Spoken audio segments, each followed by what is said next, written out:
Bonjour. Vous savez certainement que nous avons ouvert un centre de crise répondant à toutes les questions que vous, citoyens israéliens, vous posez sur le Covid-19. Nous recevons chaque jour des milliers d'appels de la population. Vous vous posez des questions sur ce virus et être inquiet, c'est normal, nous le comprenons. Comment se propage-t-il? Comment se protéger? Quels sont les signes et les symptômes? Toutes nos équipes médicales sont mobilisées pour apporter une réponse rapide, claire, nette et précise à toutes vos demandes. Mais en attendant, voici les réponses à toutes vos questions les plus fréquentes. Confinement, quarantaine, bidoude, plusieurs termes sont utilisés, mais que cela signifie-t-il concrètement? Le confinement dure 14 jours, durant lesquels vous devez rester à la maison sans sortir dans l'espace public. Cela inclut votre lieu de travail, les établissements d'enseignement, les transports en commun, les coupottes-limes et les hôpitaux. Votre confinement doit être signalé au ministère de la Santé. Un formulaire est disponible sur leur site. Vous pouvez également le faire par téléphone en composant étoile 5400. Je suis en confinement, mais les membres de ma famille qui vivent avec moi ne le sont pas. Que dois-je faire? Sont-ils concernés par les mêmes mesures? Il est conseillé de limiter le nombre de personnes vivant sous le même toit et de ne pas recevoir de visites de l'extérieur. S'il y a des enfants ou des personnes souffrant de maladies chroniques qui ne sont pas en confinement, il est conseillé de les éloigner autant que possible grâce à l'aide de votre famille, de vos amis, de vos voisins. Plusieurs personnes en confinement peuvent résider dans la même pièce, fermée. Il est préférable qu'ils disposent de toilettes séparées. La sortie de la chambre doit être la plus brève possible et justifiée, en portant obligatoirement un masque ou un tissu couvrant le nez et la bouche. Que faire quand on est en confinement? Il est important d'avoir une journée aussi normale que possible. Imaginez que vous ayez prévu des vacances ou un long week-end pour aller vous promener, et que le temps soit pluvieux, froid et que finalement vous soyez bloqué à la maison. Que faire? Il faut vous organiser quant à la nourriture. Prévoir de la vaisselle à usage unique, vous pouvez commander des plats préparés, mais veillez à payer à distance par carte de crédit et à ce que le livreur vous laisse la commande devant votre porte sans jamais avoir de contact avec lui.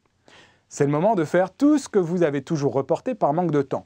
Le livre que vous rêviez de lire, les films et séries à regarder, composez l'album photo de vos dernières vacances. Communiquez avec les membres de votre famille, tenez un journal de bord. Vous pouvez également communiquer par téléphone ou vidéo, WhatsApp ou Skype. Restez vigilant quant à l'apparition des symptômes de la maladie. La prise de température matin et soir doit faire partie de votre routine. Je suis en confinement, je me sens bien, mais j'aimerais être testé pour être assuré. Est-ce possible? Désolé, ce n'est pas possible. Et cela ne sert à rien. Tant mieux si vous vous sentez bien. Tant que vous n'avez pas de symptômes, il n'y a pas de raison de faire le test. Il faut simplement rester chez vous. De plus, avant la fin des 14 jours de confinement, qui est la durée d'incubation maximale de la maladie, un résultat négatif ne signifie pas que vous n'êtes pas contaminé. Vous ne pouvez donc pas mettre fin à votre confinement. Je suis en confinement et commence à me sentir mal. Que faire? Si vous ressentez ces symptômes et que vous revenez de l'étranger et que vous avez été en contact avec un malade testé positif par le ministère de la Santé, appelez le Magen David Adom en composant le 101. Comment se déroule le dépistage? Combien de temps dois-je attendre les résultats? L'un de nos secouristes, formé et équipé spécialement pour cette mission, viendra chez vous effectuer un test de dépistage. Il se peut que nous vous proposions également de venir en voiture dans l'un de nos centres de dépistage, les fameux drive. Après le dépistage, nous transmettons les analyses au ministère de la Santé, qui vous transmettra une réponse en quelques jours. Si vous êtes positif au coronavirus, les agents du ministère de la Santé prendront contact avec vous. Dans la mesure où, durant le confinement, vous auriez effectué un dépistage et que celui-ci s'avère négatif, il n'est en aucun cas permis de mettre fin au confinement tant que la période de 14 jours n'a pas totalement été effectuée. Si, à la fin du confinement, vous n'avez toujours pas reçu le résultat, eh bien vous ne pouvez pas non plus mettre fin au confinement. Attendez la réponse du ministère de la Santé. Comment diminuer les risques de contamination et la propagation du virus?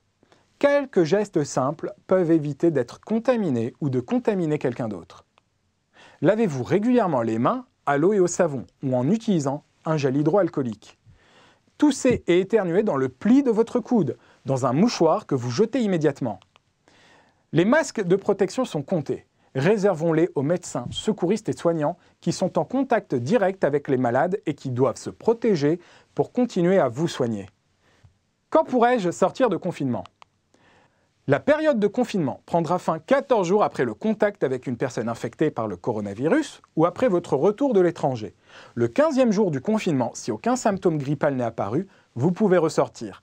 Mais comme l'ensemble de la population, restez à la maison et ne sortez qu'en cas de besoin. Voilà, j'espère avoir répondu à vos questions.